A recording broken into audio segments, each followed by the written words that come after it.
Mga plátanos buki, você vai escrever pavor a cada frente com o seu significado. Bom? O que isso significa pavor? Adeus. Taborumã, o amigo, o amor, o guia e o sabedoria. O que mais? Feliciandra. O que isso significa pavor?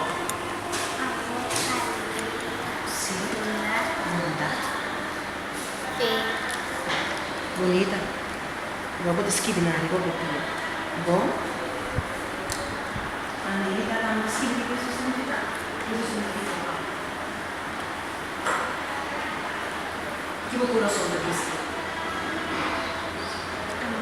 Amor. Yes. E que mais? Amor é dado? Também tá bom. Para eu descrever.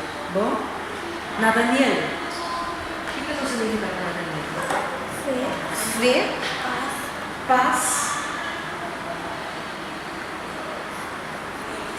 felicidade, sim. Dualeza.